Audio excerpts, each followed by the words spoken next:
দ্বিতীয় বৈকুণ্ঠত পৰিণত হৈছে চাপৰৰ আৰেয়াৰঝাৰ। হৰিনাম ধ্বনিৰে মুখৰিত হৈ উঠিছে সমগ্ৰ চাপৰ অঞ্চল।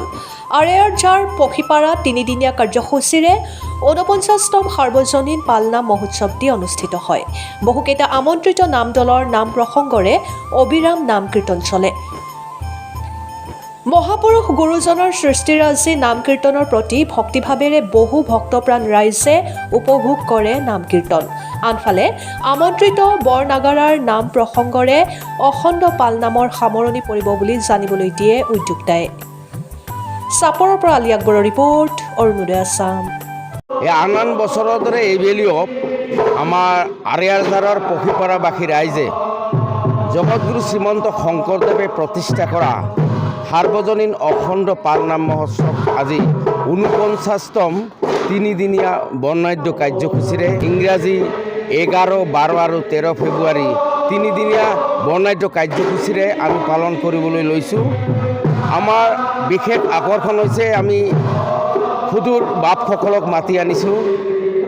বঙাইগাঁও আঞ্চলিক নামদল, আগিয়া দৰাপাৰা নামদল, নাৰিকলা বাটাবাৰী স্থানীয় যুৱক আৰেয়াৰঝাৰ যুৱক নামদল, মণিকাঞ্চল নামদল আমি আমন্ত্ৰণ কৰি আছোঁ। আমি তিনিদিনীয়া কাৰ্যসূচীৰ শেষৰ দিন ১৩ ফেব্ৰুৱাৰী আমাৰ শিৱসাগৰৰ পৰা আমন্ত্ৰণ কৰিছোঁ স্মিতা ৰাণী ৰাজবংশীৰ বৰনাগাৰা নামদল আৰু সমূহ কাৰ্যসূচীত ৰাইজৰ সহায় সহযোগ বিচাৰিছোঁ। আমাৰ ৰাতিপুৱা ৫ বজাত আমাৰ প্ৰভাত ফেৰী হৈছে, ৬ বজাৰ পৰা নাম প্ৰসংগ ২৪ যুগল, ৮ বজাৰ পৰা আইসকলৰ নাম আৰু ১০ বজাৰ পৰা ছোৱালীৰ থিয় নাম আৰু আবেলি ২ বজাৰ পৰা বাপসকলৰ অবিৰাম দিনে ৰাতি নাম কীৰ্তন।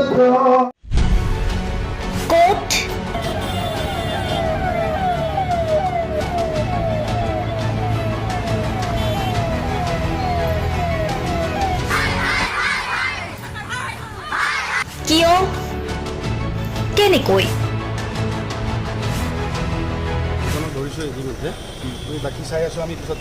দুৰ্নীতি। ৱাইফজনীয়ে কৈছে বোলে এওঁ মোৰ হাজবেণ্ড, আপুনি কোন হে ক'বলৈ এওঁ অবৈধ বুলি? অনিয়ম, ভ্ৰষ্টাচাৰ, একনায়কতাবাদ। এতিয়াৰ পৰা আৰু নহ'ব। আমি দিম সত্য বাতৰি।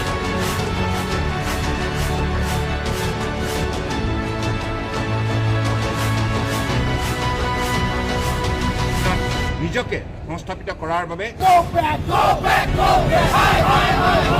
শুদ্ধ ৰূপত নিৰ্ভীক নিৰপেক্ষতাৰে আমি সাজু।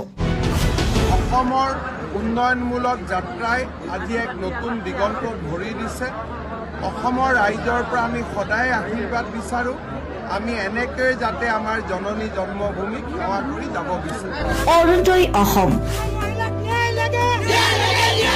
নিৰ্ভীক নিৰপেক্ষ।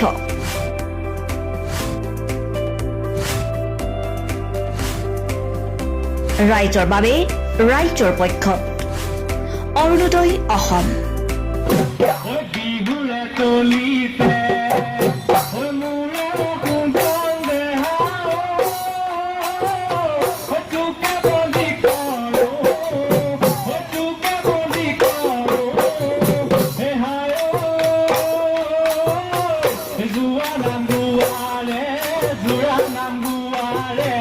Solo